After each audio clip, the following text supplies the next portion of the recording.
Tiago, servo de Deus e do Senhor Jesus Cristo, as 12 tribos dispersas entre as nações, saudações. Provas e tentações. Meus irmãos, considerem motivo de grande alegria o fato de passarem por diversas provações, pois vocês sabem que a prova da sua fé produz perseverança. E a perseverança deve ter ação completa, a fim de que vocês sejam maduros e íntegros, sem lhes faltar coisa alguma. Se algum de vocês tem falta de sabedoria, peça a Deus, que a todos dá livremente, de boa vontade, e lhe será concedida. Peça-a, porém com fé, sem duvidar, pois aquele que duvida é semelhante à onda do mar, levada e agitada pelo vento. Não pense tal pessoa que receberá coisa alguma do Senhor, pois tem mente dividida e instável em tudo o que faz. O irmão de condição humilde deve orgulhar-se quando estiver em elevada posição, e o rico deve orgulhar-se caso passe a viver em condição humilde, porque o rico passará como a flor do campo, pois o sol se levanta, traz o calor e seca a planta. Cai, então, a sua flor, e a sua beleza é destruída. Da mesma forma, o rico murchará em meio aos seus afazeres. Feliz é o homem que persevera na provação, porque depois de aprovado receberá a coroa da vida, que Deus prometeu aos que o amam. Quando alguém for tentado, jamais deverá dizer: estou sendo tentado por Deus. Pois Deus não pode ser tentado pelo mal, e a ninguém tenta. Cada um, porém, é tentado pelo próprio mau desejo, sendo por este arrastado e seduzido. Então, esse desejo, tendo concebido, dá à luz ao pecado, e o pecado, após ter se consumado, gera a morte. Meus amados irmãos, não se deixem enganar. Toda boa dádiva e todo dom perfeito vem do alto, descendo do Pai das luzes, que não muda como sombras inconstantes. Por sua decisão, Ele nos gerou pela palavra da verdade, a fim de sermos como os primeiros frutos de tudo o que Ele criou. Praticando a palavra. Meus amados irmãos, tenham isto em mente. Sejam todos prontos para ouvir, tardios para falar e tardios para irar-se, pois a ira do homem não produz a justiça de Deus. Portanto, livrem-se de toda a impureza imoral e da maldade que prevalece, e aceitem humildemente a palavra implantada em vocês, a qual é poderosa para salvá-los. Sejam praticantes da palavra, e não apenas ouvintes, enganando-se a si mesmos. Aquele que ouve a palavra, mas não a põe em prática, é semelhante a um homem que olha sua face no espelho, e depois de olhar para si mesmo, sai e logo esquece a sua aparência. Mas o homem que observa atentamente a lei perfeita, que traz a liberdade, e persevera na prática dessa lei, não esquecendo o que ouviu, mas praticando-o, será feliz naquilo que fizer. Se alguém se considera religioso, mas não refreia a sua língua, engana-se a si mesmo. Sua religião não tem valor algum. A religião que Deus, o nosso Pai, aceita como pura e imaculada é esta: cuidar dos órfãos e das viúvas em suas dificuldades, e não se deixar corromper pelo mundo. Proibida a acepção de pessoas. Meus irmãos, como crentes em nosso glorioso Senhor Jesus Cristo, não façam diferença entre as pessoas, tratando-as com parcialidade. Suponham que na reunião de vocês entre um homem com um anel de ouro e roupas finas, e também entre um pobre com roupas velhas e sujas. Se vocês derem atenção especial ao homem que está vestindo com roupas finas e disserem: aqui está um lugar apropriado para o Senhor. Mas disserem ao pobre: você fique em pé ali, ou sente-se no chão, junto ao estrado onde ponho os meus pés. Não estarão fazendo discriminação, fazendo julgamentos com critérios errados? Ouçam, meus amados irmãos. Não escolheu Deus os que são pobres aos olhos do mundo para serem ricos em fé e herdarem o reino que Ele prometeu aos que o amam? Mas vocês têm desprezado o pobre. Não são os ricos que oprimem vocês? Não são eles os que os arrastam para os tribunais?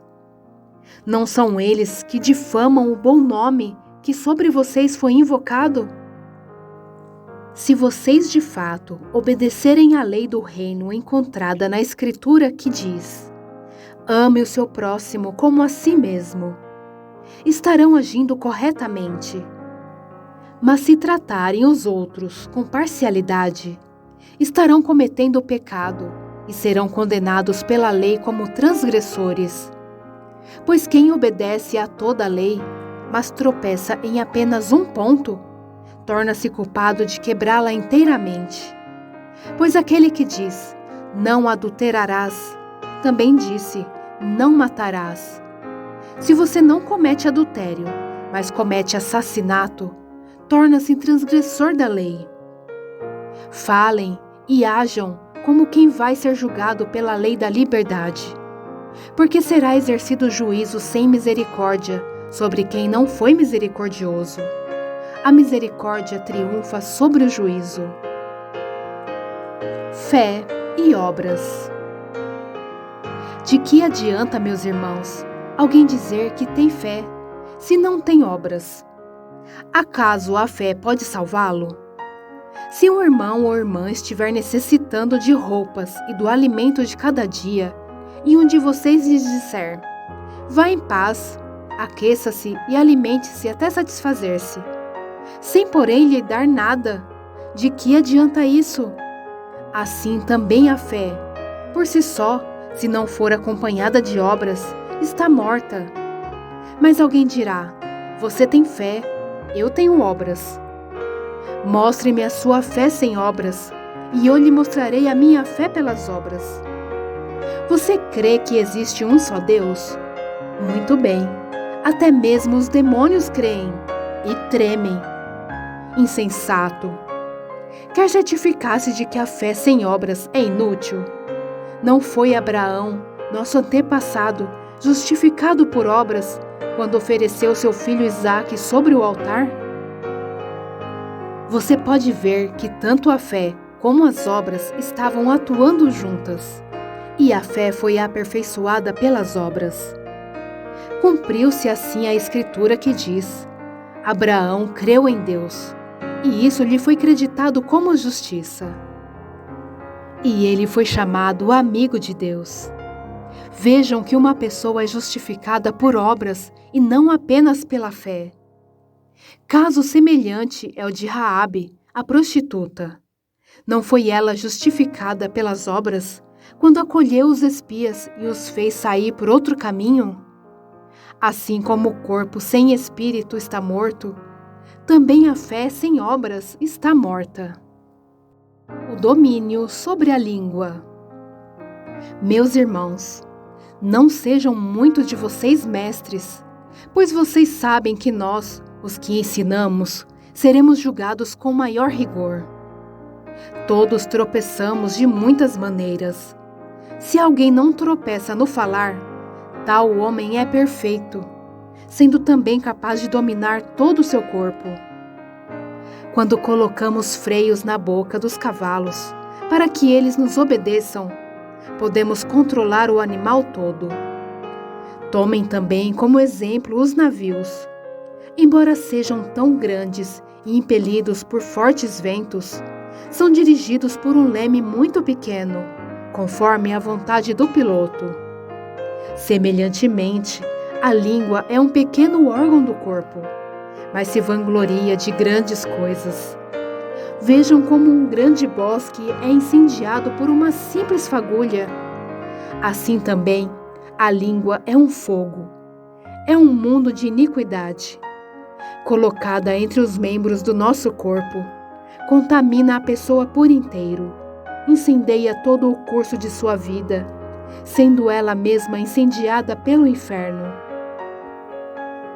Toda espécie de animais, aves, répteis e criaturas do mar doma-se e tem sido domada pela espécie humana. A língua, porém, ninguém consegue domar. É um mal incontrolável, cheio de veneno mortífero.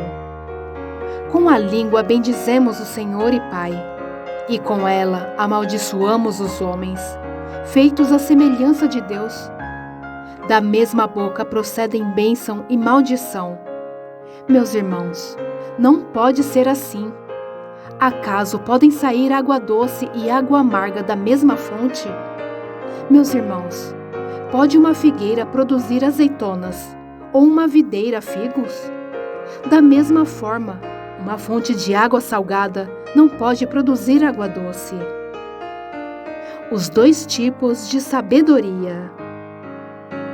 Quem é sábio e tem entendimento entre vocês, que o demonstre por seu bom procedimento, mediante obras praticadas com a humildade que provém da sabedoria.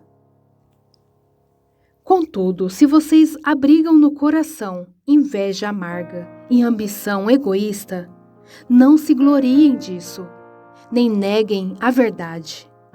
Esse tipo de sabedoria não vem dos céus, mas é terrena, não é espiritual, mas é demoníaca. Pois onde há inveja e ambição egoísta, aí há confusão e toda espécie de males. Mas a sabedoria que vem do alto é antes de tudo pura, depois pacífica, amável, compreensiva, cheia de misericórdia e de bons frutos, imparcial e sincera. O fruto da justiça semeia-se em paz para os pacificadores.